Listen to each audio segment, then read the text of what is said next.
My name is Jadah, I'm 20 years old and today I'm having a baby.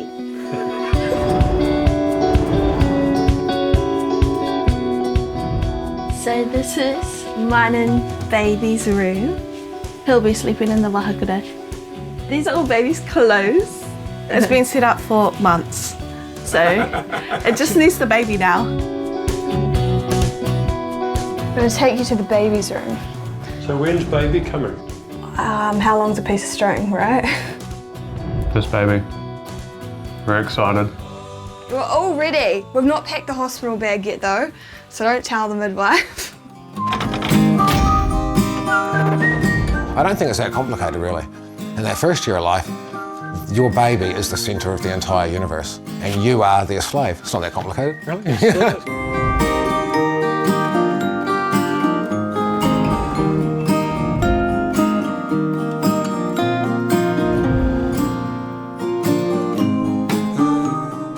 Humans are an interdependent species, you know, we need a village. Because the more the village is supporting that one person to clean the toilet and cook the meals and stuff, the more they're available to provide the relationship to the baby.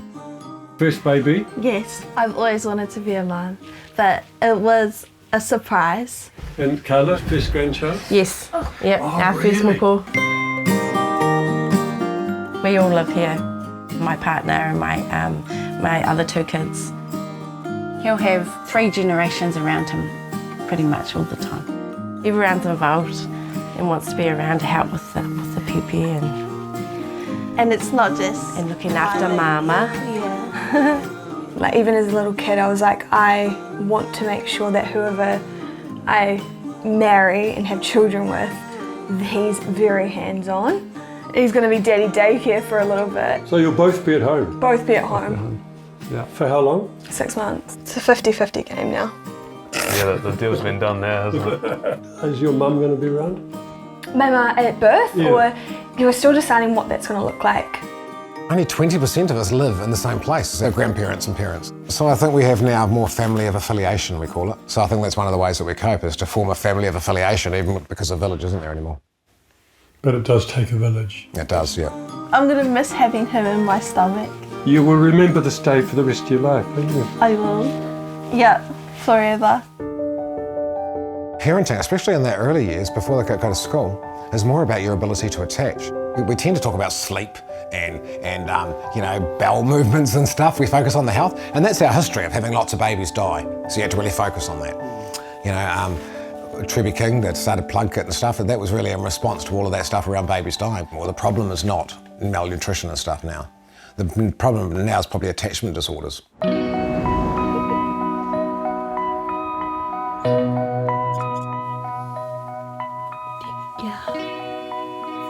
His name is Te Awa Rangi. He's named after one of our tupuna.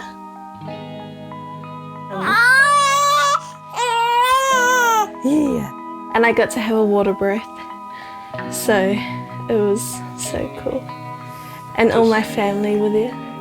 All his aunties and tawa. It was unreal and she was just amazing. Natural mama.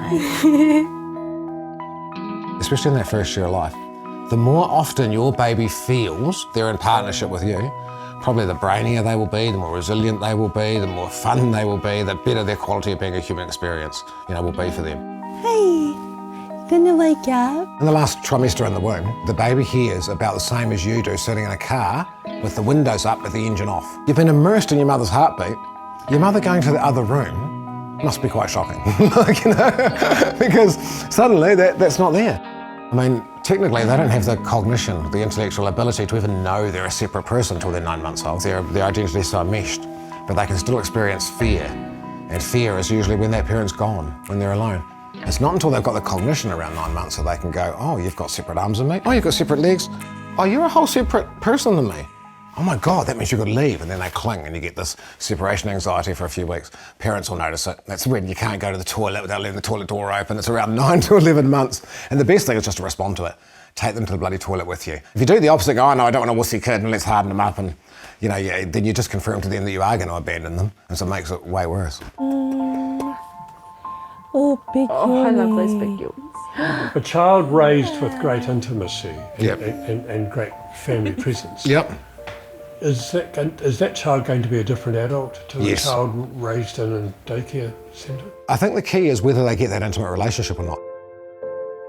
If you're raised without that intimacy, you tend to be more prone to fear, tend to be more reactive, you've got to look after yourself, and you don't get the opportunity to develop the reciprocal, loving, caring, empathetic stuff that you get in the context of a high quality relationship.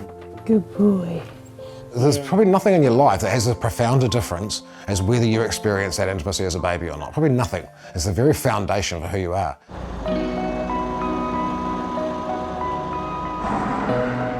This is Arthur. Wow.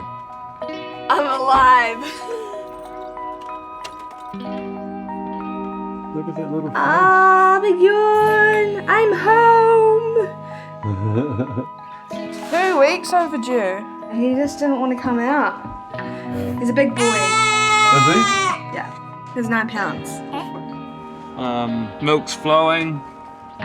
He's happy. She's happy. It's just time to get a rhythm. People underestimate just how huge predictability is to the human brain. By just being yourself, you are predictable. You tend to heat the face cloth to the same amount before you wipe the bum every time. You talk at the same speed all the time. And so the baby gets to predict you. They feel safe with you. When you can predict what's going to happen, then that calms the lower brain, the survival parts of the brain.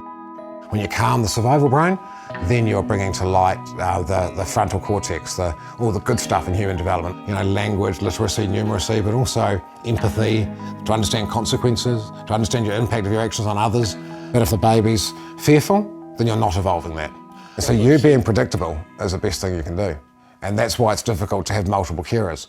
You know, if this person's rostered on nappies, this person's rostered on bottles, this person's rostered on sleep room, that's being done perfectly adequately, but the baby can't predict how it's going to be done. What's it like seeing a baby that you've been carrying for all this time? Yeah, I don't know, you can't describe it. Beautiful. It's a connection as well. Like, you know, you can calm him down just by breathing and being present. Elliot's very good. He was incredible during labour, the whole thing. Good to have him there. Yeah, and we got Mum there too. Did you? Yeah, we did. Yeah, we called Mum and when Elliot called Mum and it was great, yeah. Enjoy the baby. Society, we should be more focused on relationship poverty. Are we supporting parents to have good relationships? Because you're not necessarily born with all those skills, just to know how to look after a baby, how to attach to a baby, how to respond to a baby, how to meet their needs.